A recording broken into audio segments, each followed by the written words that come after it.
ꯅꯨꯡꯁꯤꯕꯤꯗꯨꯅ Manipuri entertainment ꯆꯦꯅꯦꯜꯕꯨ subscribe ꯑꯃꯁꯨꯡ like ꯇꯧꯕꯤꯔꯝꯃꯨ꯫ ꯇꯥꯕꯤꯔꯤꯕ ꯈ꯭ꯋꯥꯏ ꯄꯨꯝꯅꯃꯛꯄꯨ ꯆꯦꯅꯦꯜ ꯑꯁꯤꯅ ꯉꯁꯤꯁꯨ ꯃꯌꯥꯝꯕꯨ ꯏꯀꯣꯛꯅꯣꯅ ꯈꯣꯏꯔꯝꯖꯔꯤ꯫ ꯃꯍꯧꯁꯥꯒꯨꯝ ꯉꯁꯤꯁꯨ ꯑꯩꯒꯤ ꯅꯨꯡꯁꯤꯖꯔꯕ ꯁꯕꯁꯀ꯭ꯔꯥꯏꯕꯔꯁꯤꯡꯅ ꯊꯥꯕꯤꯔꯛꯄ ꯃꯅꯤꯄꯨꯔꯤ ꯍꯣꯔꯔ ꯁ꯭ꯇꯣꯔꯤ ꯑꯅꯧꯕ ꯑꯃꯕꯨ ꯃꯌꯥꯝꯒꯤꯗꯃꯛꯇ ꯄꯨꯗꯨꯅ ꯂꯥꯛꯆꯔꯤ꯫ ꯋꯥꯔꯤ ꯑꯁꯤꯕꯨ ꯂꯥꯟꯊꯣꯛꯆꯔꯛꯄ ꯃꯇꯝꯗ ꯁꯣꯏꯈꯤ ꯂꯥꯟꯈꯤꯕ ꯌꯥꯎꯔꯕꯁꯨ ꯃꯌꯥꯝꯗ ꯉꯥꯛꯄꯤꯅꯕ ꯍꯥꯏꯖꯔꯤ꯫ ꯐꯔꯦ ꯑꯗꯨꯗꯤ ꯃꯌꯥꯝ ꯋꯥꯔꯤꯁꯤ ꯍꯧꯅꯕ ꯇꯧꯖꯔꯒꯦ꯫ ꯋꯥꯔꯤꯁꯤ ꯃꯇꯝ ꯑꯗꯨꯗ ꯌꯥꯝꯅ ꯑꯀꯤꯕ ꯑꯃ ꯑꯣꯏꯈꯤꯕ ꯋꯥꯔꯤꯅꯤ꯫ ꯏꯆꯤꯜ ꯏꯅꯥꯎ ꯌꯥꯝꯕꯒꯤ ꯍꯧꯅꯕꯤ ꯑꯩꯈꯣꯏꯒꯤ ꯏꯃꯨꯡꯁꯤ ꯇꯨꯝꯐꯝ ꯆꯥꯐꯝꯁꯤ ꯀꯌꯥ ꯏꯟꯊꯤ ꯅꯨꯡꯉꯥꯏꯅ ꯂꯩꯔꯛꯇꯦ꯫ ꯑꯩꯒꯤ ꯏꯆꯤꯜ ꯏꯅꯥꯎꯁꯤ ꯄꯨꯟꯅ 8ꯅꯤ꯫ ꯅꯨꯄꯥꯅ ꯅꯝꯃꯤ, ꯅꯨꯄꯥ 5 ꯅꯨꯄꯤ 2ꯅꯤ꯫ ꯅꯨꯄꯤ ꯑꯅꯤꯃꯛ ꯑꯩꯈꯣꯏꯒꯤꯗꯤ ꯏꯈꯥ ꯊꯥꯕ ꯉꯥꯛꯇꯅꯤ꯫ ꯑꯩꯅ ꯅꯨꯄꯥꯁꯤꯡꯒꯤ ꯃꯔꯛꯇ ꯈ꯭ꯋꯥꯏ ꯑꯍꯟꯅꯤ꯫ ꯇꯧꯕꯇꯕꯨ ꯕꯕꯥ ꯏꯃꯥꯅ ꯃꯆꯥꯁꯤꯡꯒꯤꯗꯃꯛꯇꯗꯤ ꯅꯣꯡꯃꯇ ꯄꯣꯊꯥꯕ ꯁꯪꯖꯔꯛꯇꯦ꯫ ꯏꯆꯤꯜ ꯏꯅꯥꯎ 8 ꯁꯨꯕꯅꯤꯅ ꯃꯇꯝ ꯑꯗꯨꯗ ꯂꯩꯅꯒ ꯂꯩꯇꯕꯅꯦ ꯇꯨꯝꯅꯕ ꯐꯃꯨꯡ ꯀꯥꯡꯗꯣꯟꯁꯤ ꯀꯣꯟꯅꯔꯝꯗꯦ꯫ ꯏꯆꯟꯅꯨꯄꯤ ꯑꯅꯤꯗꯨꯃꯛ ꯀꯥꯡꯗꯣꯜ ꯑꯃꯗ ꯇꯨꯃꯤꯟꯅꯔꯦ꯫ ꯑꯩꯒꯤ ꯏꯅꯥꯎꯇꯣꯟꯒ ꯑꯃ ꯁꯨꯃꯥꯏꯅ ꯑꯩꯈꯣꯏꯁꯤ ꯀꯥꯡꯗꯣꯜ ꯑꯃꯗ ꯏꯆꯤꯜ ꯏꯅꯥꯎꯁꯤ 2 ꯇꯨꯃꯤꯟꯅꯔꯛꯏ꯫ ꯀꯥꯂꯦꯟꯒꯤ ꯃꯇꯝꯗꯗꯤ ꯁꯥꯕꯗ ꯑꯗꯨꯅ ꯑꯃꯅ ꯃꯈꯥꯗ ꯊꯥꯔꯒ ꯇꯨꯝꯕ, ꯑꯃꯅ ꯐꯃꯨꯡꯗ ꯇꯨꯝꯕ ꯑꯗꯨꯃꯥꯏꯅ ꯇꯧꯏ꯫ ꯅꯣꯡꯃꯗꯤ ꯅꯨꯄꯥꯗ ꯈ꯭ꯋꯥꯏꯗꯒꯤ ꯏꯇꯣꯟ ꯇꯣꯟꯕ ꯑꯩꯒꯤ ꯏꯅꯥꯎꯅꯨꯄꯥꯁꯤ ꯑꯩꯉꯣꯟꯗ ꯇꯥꯃꯣꯆꯧ ꯌꯥꯝꯅ ꯁꯥꯏ, ꯑꯩꯗꯤ ꯂꯩꯕꯥꯛ ꯃꯈꯥꯗ ꯑꯣꯏꯅ ꯊꯥꯔꯒ ꯇꯨꯝꯃꯨꯔꯒꯦ ꯍꯥꯏꯗꯅ ꯃꯥꯗꯤ ꯐꯃꯨꯡꯗꯒꯤ ꯀꯨꯝꯊꯈꯤ꯫ ꯃꯁꯤꯗ ꯑꯩꯅꯗꯤ ꯏꯅꯥꯎꯇꯣꯟ,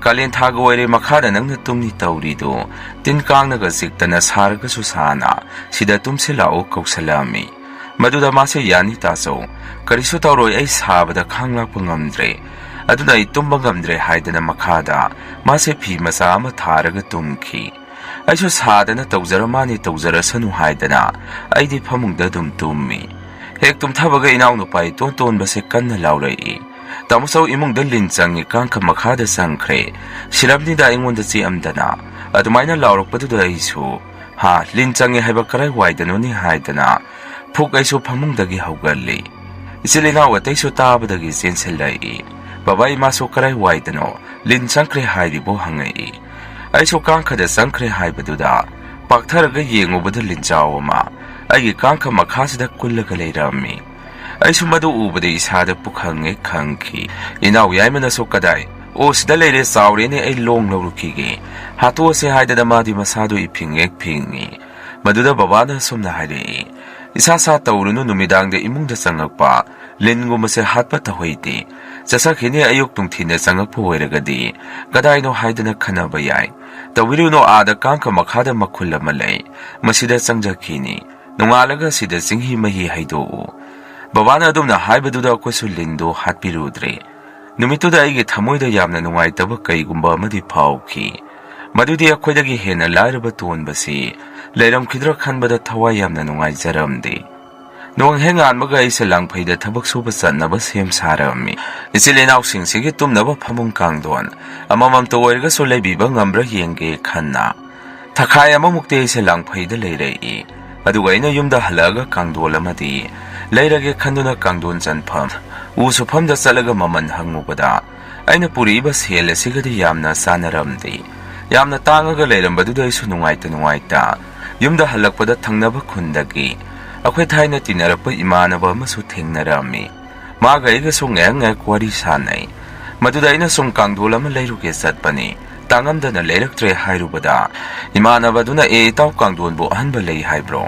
ꯑꯍꯟꯕꯗꯤ ꯁꯦꯟ ꯌꯧꯔꯝꯒꯅꯤ, ꯑꯗꯨꯅ ꯃꯤꯅ ꯇꯨꯝꯅ ꯍꯤꯞꯅꯔꯝꯕ ꯁꯤꯖꯤꯟꯅꯗ꯭ꯔꯕ ꯑꯃ ꯑꯣꯏꯅ ꯊꯤꯌꯨ, ꯑꯩ ꯊꯤꯕꯤꯔꯛꯀꯦ ꯍꯥꯏꯔꯛꯏ꯫ ꯑꯩꯁꯨ ꯃꯥꯒꯤ ꯋꯥꯐꯝ ꯑꯗꯨꯗ ꯍꯣꯏ ꯐꯪꯉꯒꯗꯤ ꯅꯪ ꯑꯩꯉꯣꯟꯗ ꯄꯥꯎ ꯈꯔ ꯄꯤꯕꯤꯔꯛꯎ, ꯑꯩꯒꯤ ꯌꯨꯝ ꯈꯪꯉꯤ ꯅꯠꯇ꯭ꯔꯣ, ꯍꯦꯛꯇ ꯀꯣꯏꯊꯣꯔꯛꯎ꯫ ꯑꯁꯨꯝꯅ ꯍꯥꯏꯔꯝꯃꯒ ꯑꯩꯁꯨ ꯌꯨꯝꯗ ꯍꯜꯂꯛꯑꯦ꯫ ꯃꯇꯝ ꯈꯔꯒꯤ ꯃꯇꯨꯡꯗꯗꯤ ꯃꯃꯥꯡꯗ ꯊꯦꯡꯅꯈꯤꯕ ꯏꯃꯥꯟꯅꯕꯗꯨ ꯌꯥꯝꯅ ꯊꯥꯖꯗꯅ ꯑꯩꯈꯣꯏꯒꯤꯗ ꯑꯩ ꯎꯅꯕ ꯂꯥꯛꯑꯝꯃꯤ꯫ ꯑꯗꯨꯒ ꯑꯩꯅ ꯊꯤꯔꯝꯕ ꯀꯥꯡꯗꯣꯟ ꯑꯗꯨꯁꯨ ꯐꯪꯉꯦ ꯂꯩꯔꯦ ꯍꯥꯏꯔꯛꯏ꯫ ꯑꯩꯁꯨ ꯐꯔꯦꯅꯦ ꯑꯗꯨꯗꯤ ꯂꯧꯔꯨꯔꯁꯤ ꯍꯥꯏꯗꯅ ꯀꯥꯡꯗꯣꯟ ꯑꯗꯨ ꯌꯦꯡꯕ ꯆꯠꯃꯤꯟꯅꯔꯝꯃꯤ꯫ ꯌꯥꯝꯅ ꯃꯜꯂꯕ ꯌꯨꯝ ꯑꯃꯗ ꯏꯕꯥꯅꯤꯁꯦ ꯆꯪꯉꯒ ꯀꯥꯡꯗꯣꯟ ꯑꯗꯨ ꯑꯍꯜ ꯑꯣꯏꯔꯕ ꯍꯅꯨꯕꯤ ꯑꯃꯗꯒꯤ ꯁꯦꯟ ꯈꯔ ꯄꯤꯔꯝꯗꯨꯅ ꯌꯨꯝꯗ ꯑꯩꯁꯨ ꯍꯔꯥꯎ ꯀꯥꯡꯗꯣꯟ ꯑꯗꯨ ꯊꯥꯡꯗꯨꯅ ꯂꯥꯛꯈꯤ꯫ ꯑꯗꯨꯕꯨ ꯑꯩꯒꯤ ꯑꯣꯏꯅꯗꯤ ꯃꯁꯤꯅꯁꯨ ꯄꯦꯟꯕ ꯅꯠꯇ꯭ꯔꯤ꯫ ꯇꯧꯕꯇꯕꯨ ꯇꯞꯅ ꯏꯅꯥꯎ ꯑꯇꯩꯒꯤꯁꯨ ꯉꯝꯃꯛꯈꯤꯅꯤ ꯍꯥꯏꯕ ꯋꯥꯈꯜ ꯑꯃ ꯈꯟꯇꯣꯛꯑꯝꯃꯤ꯫ ꯏꯅꯥꯎꯅꯨꯄꯥ ꯈ꯭ꯋꯥꯏ ꯏꯇꯣꯟ ꯇꯣꯟꯕꯗꯨ ꯃꯥ ꯑꯣꯏꯅ ꯇꯨꯝꯖꯔꯁꯅꯨ ꯍꯥꯏꯗꯅ ꯀꯥꯡꯗꯣꯟ ꯑꯗꯨ ꯃꯥꯒꯤ ꯑꯣꯏꯍꯜꯂꯝꯃꯤ꯫ Ihan hana mana kangdoladu tumba numisida.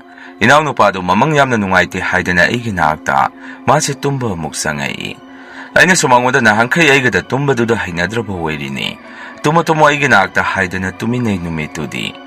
Mathangi numita so angangdo pamung kangdoladuda. Hek tumbaga karino matawi haidana. Aigi naakta hekta sangai. Aiso numitudi kaidawri inone kangdonduna po.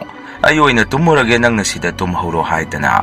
Ano ba kangdoladuda ayoy na tumba sangami. Hek tumthabagadi karisu tauramdi. Wakanda so ay siya sumna khali. Asung nungay krabasida kainone mana karino matawi hairisina. Nungayre tummage haidana. Ay si nungay na tumtharami. Tawda iso tumthakibaga kangdolase kanagumba mana. Hai no madaw na kangthon si no mai. Ay so kainone yuar harabazara haidana. Puklaw na hawgalami.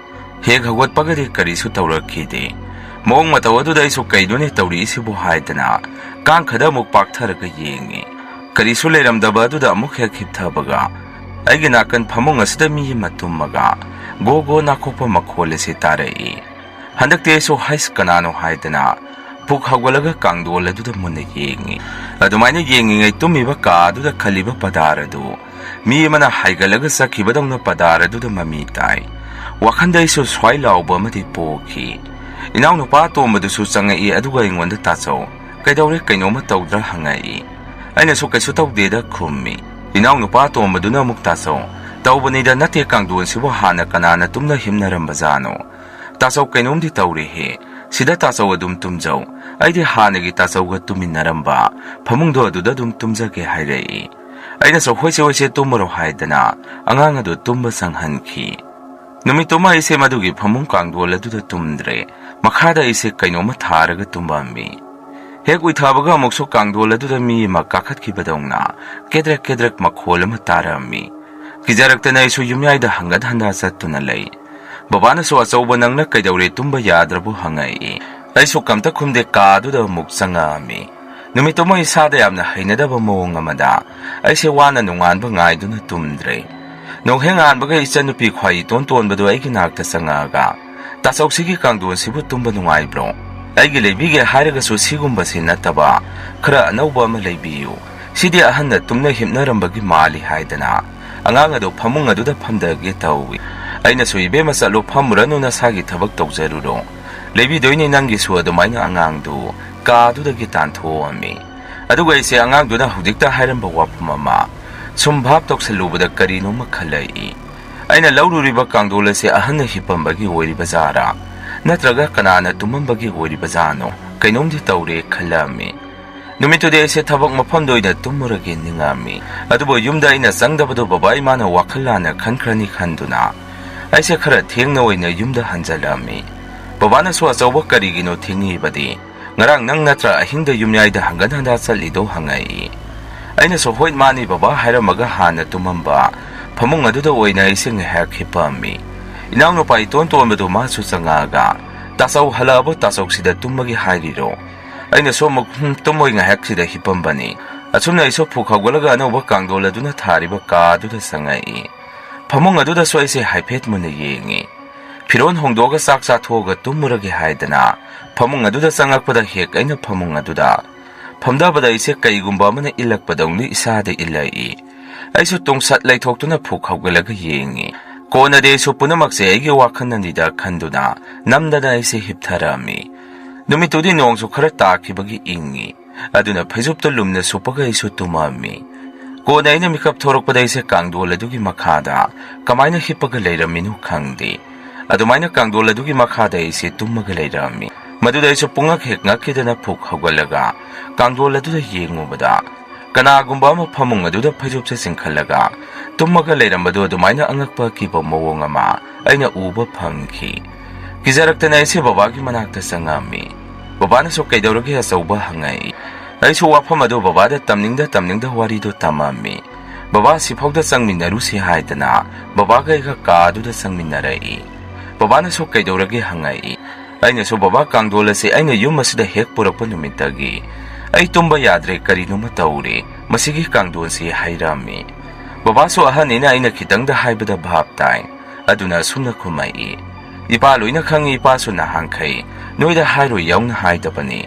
ꯐꯔꯦ ꯑꯗꯣ ꯃꯁꯤꯒꯤ ꯀꯥꯡꯊꯣꯟꯁꯦ ꯑꯃꯨꯛ ꯍꯥꯟꯅꯒꯤ ꯃꯐꯝ ꯑꯗꯨꯗ ꯊꯤꯟꯗꯣꯛꯎꯁꯣ ꯑꯗꯨꯒ ꯅꯪꯅ ꯄꯤꯔꯝꯕ ꯁꯦꯜ ꯑꯗꯨꯗꯤ ꯍꯟꯗꯣꯛꯍꯜꯂꯨꯔꯅꯨ ꯍꯌꯦꯡꯗꯣ ꯀꯥꯡꯊꯣꯟ ꯑꯁꯤ ꯊꯤꯟꯗꯣꯛꯎꯔꯣ ꯍꯥꯏꯔꯛꯏ ꯕꯕꯥꯅ ꯑꯗꯨꯝꯅ ꯍꯥꯏꯔꯛꯄꯗꯨꯗ ꯑꯩꯁꯨ ꯍꯣꯏ ꯕꯕꯥ ꯍꯥꯏꯗꯅ ꯀꯥꯡꯊꯣꯟ ꯑꯗꯨ ꯏꯅꯥꯎꯅꯨꯄꯥ ꯏꯇꯣꯟ ꯇꯣꯟꯕꯗꯨꯒ ꯑꯩꯒ ꯇꯧꯔꯒ ꯍꯥꯟꯅꯒꯤ ꯃꯐꯝ ꯑꯗꯨꯗ ꯊꯤꯟꯗꯣꯛꯄ ꯑꯃꯨꯛ ꯆꯠꯂꯝꯃꯤ ꯌꯨꯝ ꯑꯗꯨꯗ ꯂꯩꯔꯝꯃꯤꯕ ꯑꯍꯜ ꯍꯅꯨꯕꯤ ꯑꯗꯨꯅꯁꯨ ꯑꯁꯨꯝꯅ ꯍꯥꯏꯔꯛꯏ ꯑꯩ ꯈꯪꯉꯤ ꯅꯣꯏ ꯀꯥꯡꯊꯣꯟ ꯑꯁꯤ ꯑꯃꯨꯛ ꯁꯤꯗ ꯊꯤꯜꯂꯛꯀꯅꯤ ꯍꯥꯏꯕ ꯁꯦ ꯅꯣꯏꯒꯤ ꯁꯦꯜ ꯍꯥꯏꯗꯅ ꯑꯩꯅ ꯄꯤꯔꯝꯕ ꯁꯦꯜ ꯑꯗꯨ ꯑꯃꯨꯛ ꯍꯟꯗꯣꯔꯛꯏ ꯑꯍꯜ ꯑꯗꯨꯒꯤ ꯃꯑꯣꯡ ꯑꯗꯨꯗ ꯑꯩꯁꯨ ꯑꯉꯛꯄ ꯑꯃꯗꯤ ꯄꯣꯛꯑꯝꯃꯤ ꯑꯗꯨꯒ ꯑꯩꯅꯁꯨ ꯑꯁꯨꯝꯅ ꯍꯪꯉꯤ ꯏꯕꯣꯛ ꯀꯥꯡꯊꯣꯟꯁꯦ ꯍꯥꯟꯅ ꯀꯅꯥꯅ ꯇꯨꯝꯅ ꯍꯤꯞꯅꯔꯝꯒꯦ ꯑꯍꯜ ꯑꯗꯨꯅ ꯑꯃꯨꯛ ꯏꯕꯨꯡꯉꯣ ꯀꯥꯡꯊꯣꯟꯁꯤ ꯂꯩꯈꯤꯗꯕ ꯑꯩꯒꯤ ꯏꯄꯨꯔꯣꯏꯕ ꯑꯍꯜ ꯑꯗꯨꯅ ꯃꯥꯅ ꯇꯨꯝꯅ ꯍꯤꯞꯅꯔꯝꯕ ꯀꯥꯡꯊꯣꯟꯅꯤ ꯁꯤꯗ ꯂꯩꯔꯦ ꯀꯥꯡꯊꯣꯟꯁꯦ ꯑꯗꯨꯝ ꯃꯥ ꯇꯨꯝꯃꯤꯕꯒꯨꯝ ꯑꯗꯨꯝ ꯇꯧꯏ ꯃꯤꯒꯤꯗ ꯂꯩꯔꯦ ꯑꯗꯨꯝ ꯁꯤꯗ ꯇꯧꯔꯤꯁꯦ ꯁꯨꯃꯥꯏꯅ ꯑꯗꯨꯝ ꯇꯧꯔꯝꯅꯤ ꯑꯩꯁꯨ ꯈꯪꯉꯤ ꯑꯩꯅ ꯀꯥꯡꯊꯣꯟ ꯑꯁꯤ ꯍꯦꯛꯇ ꯃꯥꯡꯍꯟ ꯇꯥꯍꯟꯈ꯭ꯔꯒꯦꯁꯨ ꯍꯦꯛꯇ ꯅꯨꯡꯉꯥꯏꯇꯦ ꯅꯄꯨꯗꯣ ꯂꯥꯏꯇꯤꯟꯒꯁꯨ ꯈꯔ ꯁꯝꯅꯔꯝꯃꯤ ꯐꯔꯦ ꯃꯤꯒꯤꯗꯁꯨ ꯃꯥꯁꯦ ꯂꯩꯌꯨ ꯌꯥꯗ꯭ꯔꯕꯅꯤꯅ ꯑꯩꯒꯤꯁꯤꯗ ꯑꯗꯨꯝ ꯂꯩꯖꯔꯁꯅꯨ ꯍꯥꯏꯔꯛꯏ ꯏꯅꯥꯎꯇꯣꯟꯁꯨ ꯑꯍꯜ ꯑꯗꯨꯒꯤ ꯋꯥꯐꯝ ꯑꯗꯨꯗ ꯀꯤꯗꯅ ꯇꯥꯆꯧꯍꯜꯂꯁꯤ ꯍꯥꯏꯗꯅ ꯑꯩꯉꯣꯟꯗ ꯒꯤ ꯇꯛꯁꯜꯂꯛꯏ ꯑꯩꯁꯨ ꯑꯍꯜ ꯑꯗꯨꯗ ꯑꯕꯣꯛ ꯁꯦꯜꯁꯤꯗꯤ ꯄꯥꯕꯅ ꯂꯧꯔꯛꯑꯅꯨ ꯍꯥꯏ ꯄꯣꯠ ꯂꯧꯕꯗ ꯑꯃꯨꯛ ꯍꯟꯗꯣꯛ ꯍꯟꯖꯤꯟ ꯇꯧꯕꯗꯣ ꯄꯥꯕꯅ ꯄꯥꯝꯗ꯭ꯔꯕ ꯃꯥꯜꯂꯤ ꯑꯗꯨꯃꯥꯏꯅ ꯑꯩꯁꯦ ꯑꯍꯜ ꯑꯗꯨꯗ ꯁꯦꯜ ꯑꯗꯨ ꯄꯤꯁꯜꯂꯝꯃꯒ ꯍꯜꯂꯒꯦ ꯍꯥꯏꯔꯝꯗꯨꯅ ꯌꯨꯝꯗ ꯍꯜꯂꯛꯏ ꯍꯜꯂꯛꯄꯒ ꯋꯥꯔꯤꯗꯣ ꯕꯕꯥꯗꯁꯨ ꯇꯝꯃꯦ ꯕꯕꯥꯁꯨ ꯑꯉꯛꯄ ꯑꯃ ꯑꯣꯏꯈꯤ ꯑꯁꯨꯝꯅ ꯂꯩꯇ ꯂꯩꯔꯨꯕ ꯐꯃꯨꯡ ꯀꯥꯡꯊꯣꯟ ꯑꯃꯅ ꯏꯃꯨꯡ ꯑꯁꯤꯗ ꯑꯀꯤꯕ ꯅꯪꯈꯤ ꯃꯌꯥꯝ ꯑꯍꯥꯟꯕꯒꯤ ꯋꯥꯔꯤꯁꯤ ꯃꯇꯥꯡ ꯉꯁꯥꯏꯗ ꯂꯣꯏꯖꯔꯦ ꯑꯅꯤꯁꯨꯕ ꯋꯥꯔꯤꯁꯤꯃꯨꯛ ꯃꯌꯥꯝꯗ ꯈꯨꯗꯣꯟ ꯇꯝꯖꯔꯤ ꯋꯥꯔꯤꯁꯤꯡ ꯑꯁꯤꯗꯒꯤ ꯆꯍꯤ 6ꯃꯨꯛꯀꯤ ꯃꯃꯥꯡꯒꯤ ꯋꯥꯔꯤꯅꯤ ꯑꯩꯒꯤ ꯃꯤꯡꯁꯤ ꯁꯅꯥꯊꯣꯏ ꯀꯧꯏ ꯃꯇꯝꯗꯨꯗ ꯑꯩꯁꯦ ꯌꯥꯝꯅ ꯑꯉꯥꯡ ꯑꯣꯏꯔꯤ ꯑꯩꯈꯣꯏꯅ ꯀ꯭ꯂꯥꯁ 8ꯃꯨꯛꯇꯪ ꯀꯥꯔꯛꯄ ꯃꯇꯝꯒꯤ ꯋꯥꯔꯤꯅꯤ ꯑꯩꯒꯤ ꯏꯆꯤꯜ ꯏꯅꯥꯎ 2 ꯈꯛꯇꯅꯤ ꯏꯅꯥꯎꯅꯨꯄꯥ ꯑꯃꯒ ꯑꯩꯒ ꯕꯕꯥꯒ ꯏꯃꯥꯒ ꯑꯩꯈꯣꯏ 4ꯈꯛ ꯌꯨꯝ ꯑꯁꯤꯗ ꯂꯩꯖꯕꯅꯤ ꯑꯩꯈꯣꯏꯒꯤ ꯕꯕꯥꯆꯧ ꯍꯣꯏ ꯕꯌꯥꯏ ꯍꯣꯏꯁꯨ ꯂꯣꯏꯅ ꯌꯨꯝ ꯊꯪꯅꯅ ꯂꯩꯃꯤꯟꯅꯩ ꯃꯅꯤꯡꯗꯅ ꯏꯅꯦ ꯄꯤꯁꯛ ꯍꯥꯏꯔꯤꯕꯁꯤꯒ ꯌꯨꯝꯊꯪꯅꯕꯅꯤ ꯃꯣꯏꯒꯤꯅ ꯃꯆꯥ 2 ꯑꯃꯒ ꯃꯥꯒꯤ ꯅꯨꯄꯥꯒ ꯃꯣꯏ ꯂꯩꯕꯅꯤ ꯅꯣꯡꯃ ꯏꯅꯥꯎꯅꯨꯄꯥꯁꯦ ꯁꯥꯟꯅꯕ ꯊꯣꯛꯈꯤꯕꯗꯒꯤ ꯑꯉꯥꯡꯁꯤ ꯏꯃꯨꯡꯗ ꯀꯞꯇꯨꯅ ꯆꯪꯉꯛꯏ ꯏꯃꯥꯅꯁꯨ ꯀꯞꯄꯒ ꯂꯥꯛꯄꯗꯨꯗ ꯀꯩꯗꯧꯔꯒꯦ ꯅꯪꯅ ꯑꯃꯨꯛ ꯀꯞꯄꯒ ꯂꯥꯛꯏꯗꯨꯅ ꯀꯩꯗꯧꯕ ꯌꯥꯎꯔꯒꯦ ꯍꯪꯉꯝꯃꯤ ꯏꯅꯥꯎꯅꯨꯄꯥꯁꯨ ꯀꯞꯅ ꯏꯃꯥꯗ ꯏꯃꯥ ꯅꯦꯅꯦ ꯄꯤꯁꯛꯅ ꯐꯨꯔꯛꯄꯅꯦ ꯑꯗꯨꯒꯤ ꯑꯩ ꯀꯞꯄꯤꯕꯅꯤ ꯋꯥꯐꯝ ꯑꯗꯨꯗ ꯑꯩꯅꯁꯨ ꯀꯩꯒꯤ ꯐꯨꯔꯤꯅꯣ ꯅꯪꯉꯣꯟꯗ ꯅꯪꯅ ꯀꯔꯤ ꯍꯥꯏꯔꯨꯒꯦ ꯍꯪꯉꯝꯃꯤ ꯏꯅꯥꯎꯅꯨꯄꯥꯅꯁꯨ ꯀꯔꯤꯁꯨ ꯍꯥꯏꯗꯦꯗꯗꯥ ꯁꯥꯟꯅꯔꯒ ꯂꯩꯕꯗ ꯃꯥꯅ ꯐꯨꯔꯤꯅꯤ ꯋꯥꯐꯝ ꯑꯗꯨ ꯇꯥꯕꯗ ꯏꯃꯥꯅꯁꯨ ꯁꯥꯎꯅ ꯏꯅꯦ ꯄꯤꯁꯛꯀꯤ ꯃꯅꯥꯛꯇ ꯆꯠꯀꯅꯤ ꯍꯥꯏꯗꯅ ꯇꯧꯏ ꯑꯩꯅ ꯏꯃꯥꯕꯨ ꯐꯥꯔꯒ ꯊꯦꯝꯗꯨꯅ ꯁꯨꯝꯅ ꯍꯥꯏ ꯏꯃꯥ ꯃꯤ ꯑꯉꯥꯎꯕꯤꯁꯤꯒ ꯃꯥꯟꯅꯗꯣꯏꯗꯨ ꯇꯟꯗ꯭ꯔꯣ ꯃꯤ ꯃꯁꯥꯒꯤ ꯁꯥꯔꯩ ꯍꯧꯕꯗꯨꯗ ꯇꯧꯔꯤꯅꯤ ꯏꯃꯥꯁꯨ ꯈꯪꯉꯤ ꯅꯠꯇ꯭ꯔꯣ ꯃꯁꯥꯒꯤ ꯑꯃꯨꯛ ꯇꯧꯔꯤꯗꯣ ꯑꯩꯅ ꯑꯗꯨꯝꯅ ꯍꯥꯏꯔꯨꯕꯗꯒꯤ ꯏꯃꯥꯁꯨ ꯑꯃꯨꯛ ꯇꯨꯃꯤꯟꯅ ꯂꯩꯈꯤ ꯑꯗꯨꯒ ꯏꯅꯥꯎꯅꯨꯄꯥꯗꯣ ꯑꯣꯟꯁꯟꯗꯨꯅ ꯑꯩꯅ ꯁꯨꯝꯅ ꯍꯥꯏ ꯅꯪ ꯍꯌꯦꯡꯈꯩꯗꯤ ꯃꯣꯏꯗ ꯌꯥꯝꯅ ꯆꯪꯉꯨꯔꯅꯨ ꯅꯪꯅ ꯁꯥꯟꯅꯅꯤꯡꯉꯒꯁꯨ ꯌꯨꯝꯗ ꯑꯗꯨꯝ ꯁꯥꯟꯅꯧ ꯅꯪꯅꯦ ꯅꯣꯡꯃꯗꯤ ꯃꯥꯅ ꯉꯥꯎꯔꯛꯄꯗ ꯁꯤꯖꯅꯤꯀꯣ ꯏꯃꯥꯅꯁꯨ ꯑꯁꯣꯝꯗ ꯆꯪꯉꯨꯅꯨ ꯍꯥꯏꯕ ꯅꯠꯇ꯭ꯔꯣ ꯅꯪꯁꯨ ꯅꯅꯝꯗꯣ ꯌꯥꯝꯅ ꯀꯜꯂꯤ ꯑꯗꯨꯅꯅꯦ ꯑꯗꯨꯝ ꯀꯞꯄ ꯇꯥꯕꯅꯤ ꯍꯥꯏꯔꯝꯃꯤ ꯍꯧꯖꯤꯛꯀꯤ ꯏꯅꯦ ꯄꯤꯁꯛ ꯍꯥꯏꯔꯤꯕ ꯑꯍꯟꯁꯤ ꯐꯕꯗꯤ ꯌꯥꯝꯅ ꯐꯩ ꯑꯗꯨꯕꯨ ꯃꯥꯒꯤ ꯁꯥꯔꯩꯗꯨꯅ ꯍꯧꯈ꯭ꯔꯒꯗꯤ ꯃꯤ ꯑꯃꯇ ꯃꯁꯛ ꯈꯪꯗꯦ ꯃꯥꯒꯤ ꯃꯑꯣꯡꯗꯣ ꯍꯧꯈ꯭ꯔꯒꯗꯤ ꯈꯥ ꯋꯥꯡ ꯈꯪꯗꯕ ꯃꯈꯩ ꯀꯣꯏꯆꯦꯟ ꯆꯦꯟꯗꯨꯅ ꯍꯦꯛꯇ ꯂꯥꯎ ꯈꯣꯡꯕ ꯇꯧꯏ ꯃꯄꯨꯔꯣꯏꯕ ꯐꯠꯇꯕꯅꯤꯅ ꯏꯅꯦ ꯄꯤꯁꯛꯁꯨ ꯌꯥꯝꯅ ꯐꯨꯕꯤ ꯂꯩꯀꯥꯏꯒꯤ ꯑꯍꯜ ꯑꯃꯅ ꯍꯥꯏꯕꯗ ꯃꯥꯒꯤ ꯅꯨꯄꯥꯅ ꯐꯨꯃꯟꯕꯗꯒꯤ ꯇꯧꯈꯤꯕꯅꯤꯁꯨ ꯍꯥꯏꯅꯔꯝꯃꯤ ꯑꯩꯈꯣꯏꯁꯨ ꯃꯇꯧ ꯑꯗꯨꯗ ꯌꯥꯝꯅ ꯅꯨꯡꯉꯥꯏꯖꯔꯝꯗꯦ ꯆꯨꯝꯅ ꯂꯩꯔꯒꯗꯤ ꯃꯥꯁꯦ ꯀꯔꯤꯁꯨ ꯇꯧꯔꯛꯇꯦ ꯑꯩꯒꯁꯨ ꯑꯗꯨꯝ ꯋꯥꯔꯤ ꯁꯥꯟꯅꯩ ꯑꯆꯥꯄꯣꯠꯀ ꯑꯗꯨം ꯂꯩꯔꯒ ꯄꯤꯔꯝꯕꯁꯨ ꯌꯥꯎꯏ ꯂꯩꯀꯥꯏ ꯃꯤꯅꯁꯨ ꯑꯉꯥꯎꯕꯤꯅꯤ ꯃꯥꯁꯦ ꯍꯥꯏꯅꯔꯝꯃꯤ ꯑꯗꯨꯕꯨ ꯉꯥꯎꯖꯔꯒꯁꯨ ꯌꯥꯝꯅ ꯐꯕꯒꯤ ꯃꯑꯣꯡꯗꯤ ꯑꯗꯨꯝ ꯇꯧꯏ ꯅꯣꯡꯃ ꯅꯨꯃꯤꯗꯥꯡ ꯑꯃ ꯏꯅꯦ ꯄꯤꯁꯛꯁꯦ ꯑꯩꯈꯣꯏꯒꯤꯗ ꯏꯟꯁꯥꯡ ꯊꯤꯟꯕ ꯂꯥꯛꯏ ꯑꯩꯁꯨ ꯅꯣꯛꯇꯨꯅ ꯂꯛꯅꯗꯨꯅ ꯁꯨꯝꯅ ꯍꯪꯉꯤ ꯏꯅꯦ ꯏꯟꯁꯥꯡ ꯊꯤꯜꯂꯛꯏꯔꯣ ꯑꯩꯅ ꯍꯪꯕꯗꯨꯗ ꯃꯥꯁꯨ ꯍꯔꯥꯎꯅ ꯑꯗꯨꯝ ꯈꯨꯝꯃꯛꯏ ꯍꯣꯏ ꯅꯣꯏ ꯄꯤꯖꯅꯤꯡꯗꯅ ꯊꯤꯜꯂꯛꯄꯅꯤ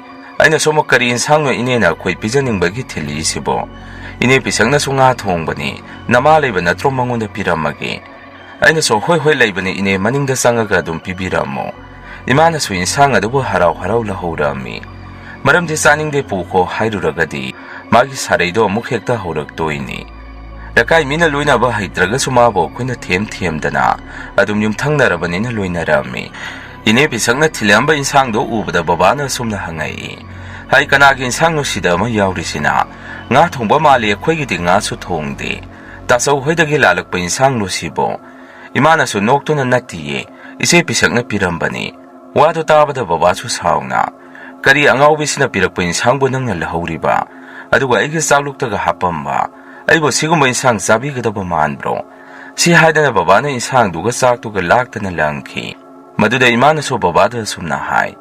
Piba lakpaduda nungaittabadagi lahurabani. Kaigino nangna dukamna saurituna. Babasu imagi wadu targa saungna sumna khumai. Mathong marang khangdaba angaubisina thongambabu. Aina sagadro ha noi kayam saninge. Aisu babagi manakta sangduna baba. Lahaudragadi nungaiti haidana lahauba oiramgani. Yare khwegi insangsu lei sidi si oina charasi. Mina targa phajadi tumina leiro. Aigi wafamadada babanasu tumina phamungda sangki. Babana di ine pisakse yamna yaramdi. Angaubini haidana khwa yumda lakpadasu. Thina saibiduna hekta tanbirami. Khalubadadi nungaiti mapuroibana. Phu chaiba tawbadagi ngaukhibani khanbada. Nongma numidang amasu akhona thabak tawringaida. Ine pisak khweda yamna kanna khannarai. Maduda babasu thabak tawrambadu toga amuk haure ine moi matai manausi. Yumthangnabaga tallaponi kainunggi moiga hek yumthangnarubano. Babagi wado targa imanasu nupa adumaina haigano. Mina takraga nungaiti. Adu saru khannarise khara khambiruso. Babanasu iskarigi khamdoiba idi. Mi matai manau khanabada khamba hongnadi. Babagi wado targa imanasu amo. Pharasu phatrasu akhwaiga yumthangnarini. Hayang siba naba thogadi kamaina tawni. Babasu sirga sijaridana angaubisina sibabu. Imanasu nupa nangbu ngaurubo karino nang naharidubo. Hayang waine taseng leitaba yaurugadi nang nungaijaroi. Aisu babaga imaga sanaribo warido taraga. Babada wansanduna sumna hai. Babaidi ine pisangna leikidragadi yamna kini. Aina domna harubada babasu noktuna. Hay nupa mandaba tawnu ibungo. Masu mini kaidobagi kidoino. Aina su baba madi karino matauri sidi. Hayang siraga amuk thawaiduna tamnaragadi kamaina tawni. Asuna babada ina phagi mataurami. Babagi matawduda imadi yamna sawi. Mina somda khanari aduga nangna kana no iduna karigino. Nupa nangbu tasengna ngaurabo. Adumaina akhona somda ngangnari khanari bado kana amuka sulaungnarai. Tanza aduda babasa uhasu laktuna haitomba. Noibo mi khanari base tadabro.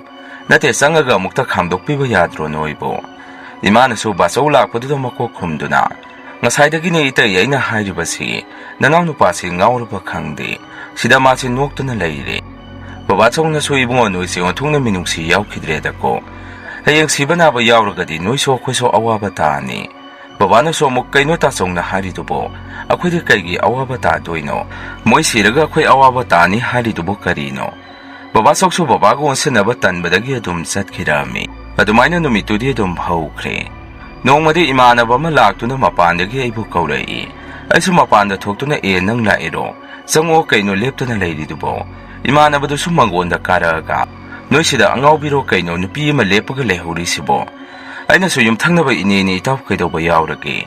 Imanabaduna amuk angaubiro sibo. Aingonda nungnaga thongge tawrai. Ainasu itaw nang lana khangano. Asigi nupisi amumuk sarai hobani. Kok sakpani pharese nangbo kaidoba lakpano. Sida itha thajadana laisibu kai leiragi. Imanabaduna sunoktuna sumna khumai. O mi mata unaba saminarusi haigena tawbani. Ainasu kananoni haisibo. Nate nangbo nupiga koirabo. Imanabaduna sunoktuna. Koideda imanabi masum unarusi haibani. Ainasu malebo. Adu pungkayada sase harino. Thengbadi yaroi. Asumna wari saduna akwaso horen chanaba hainarami. Imanabaduso horen nang loiraga thoro hairamaga. Maso adum hankre. Aisu thabak loisalaga imana sak thiribado sathoami. Nungthingi matamdo ngairaga leirami aisu iru lujari ngai. Loisalingaida hainakiba pungdi adum tamna tasalai. Loisanba loiraduna aisu thoami imana ai thokpo ubaduda. Nangna mukadaidano numidang wairamsida. Aisu imanaba lakani thaba mata chaluge tawbani. Maduda imanasu phare saluro. Adu ngannadi halau. Aisu hoid haidana thuna dum thorami. Imanabadusu aibu ngaiduna leirami. Pung taruga dumainadi oire. Aina halakpada ine pisa khoida phingau setpa. Lekaigi mise mayam ama leirami. Aisu kaidawnaba yauraba zano khalami. Imungda thuna sangduna imada. Ima ine hoigi sibo kaidawnaba yauragi. Aina dumna hangubada imanasu nungaitana sumna khumai. Ibungo nanedo isingda tasanduna leitre. Adugini tiliba miyamsi.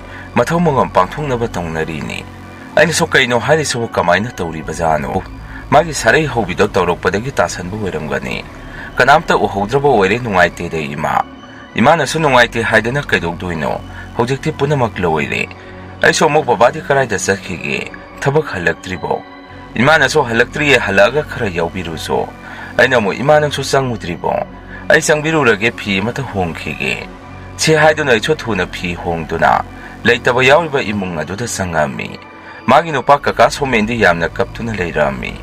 Bigliba masasing aduso thawai yaudriba mamagi managda. Tumin panduna lei. Aiso sangsenduna kaka mathomangamdi hayeng tawdoira. Hojik tawdoroba kamaina tawbano. Kaka somena so ibungo hayeng tarani. Ngasidi numiso tasalai arapadagi miso. Mathomangam yawningba yawnungkani. Aina somo kaka dudi horen baba laaga muklaki. Aiso si haramduna yumda halai. Imana so ay halakpo ubaduda. Kamay tongna horagi haidana. Imana ingonda hangai. Aina so ima hayeng ayuk anganbada wayna tawrani hayawi. Imana so aygi waduda ngasi loisalagadi phagadabani. Ahinga muklendo si onthongna tankreda. Aina so ima nangda nate so hainadribani. Tanja aduda baba so lagtuna. Hay chak loirabo ay chak yamna lami. Babagi wafam aduda imana so sak lairi pisakto leitre.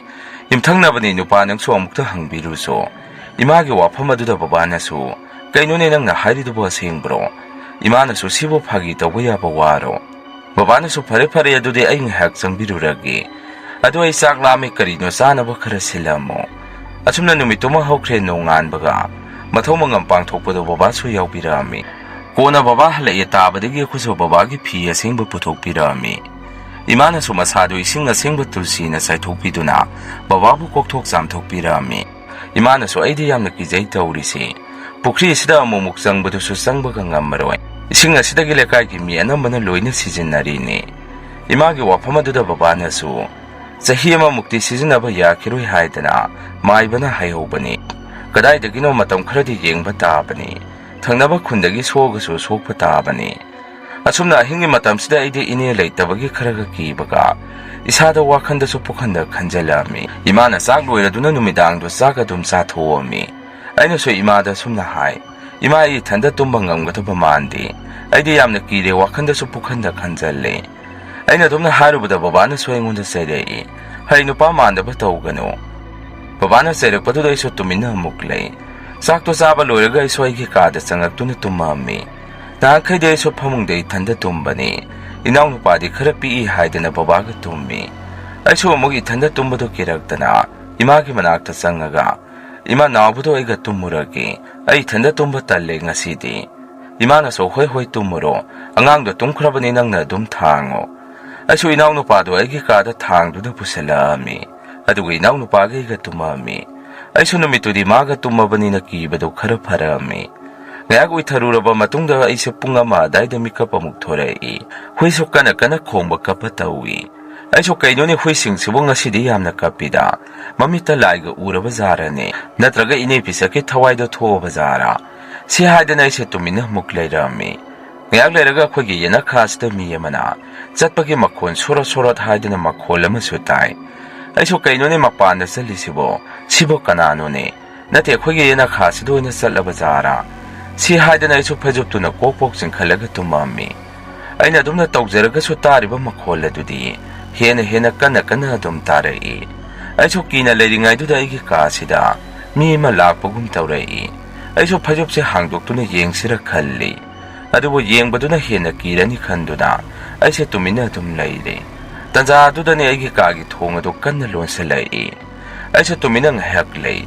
Isada kibana so thak niyami. Ngayag lairaga yumthak asida nungamana tharakpagum tawrai. Adumna tawrakpadagide baba so tarba mali. Kanna lauduna baba se mapanda thokhige tawi. Aiso baba na adumna kanna laubududa kibado kharadi phai. Asumna wana numitumade dum haukhre. Nongalaga baba ga so siphamda salami. Hek sangbaga lakagi nupa khara su leirami. Baba na so sangsanduna kaka somenda. Somen noi gise mathidi khara phongi. Noi somdadi karisu tawraktabra. Khwede ngarang tumba yadre. Baba na adumna hairubuda kaka somena su. Tada hoigida su nate. Akhwegida su ngarang si tawrabani. Adubo kaidawruni leitaba yaurabanina. Matam khara sorat luidri phawdi khangminarasi. Baba na so hoi sorat phawdi khangasi. Adumaina ngahak leiramaga thabain khang khara yaubiramaga. Baba ga iga so dum halai. Baba de yum hek yaubaga thabak chataba yadabanina dum chatkre. Matamde dum hawkhirami ine pisake sorasu yaurai. Babase numito thengna halakpa numitni. Mangondagi imabu kana kaurai. Imaga igaso tabadagi mapanda thuna thoktuna. Babada kaidawragi hangubada. Babasu pakhatuna. Imungda changba yada tawrini chalo thuna mai amata puthorau. Imanaso babagi wafam aduda imungda thuna changduna mai ama puthoraktuna babada pirami. Babaso mai aduna masado okthokjaraga hai lao imungda thuna changasi mapanda kuina leiba yaba nate. Akhaiso babagi na hangkhaiga manadaba mong mataw aduda karigumba amadi singnarami. Imungda changaga imanaso babada kaidawragi hangubada babana sumna khumai. Hai ine pisaki mathwai mamidu asaida thobra khangdi. Aina hojik thabak halakpada pukhi mapal asida magi miyong mitaw manba ma leptuna leirami. Aidi madu urubadagi kidana aidi yumda changakpa ngammudre.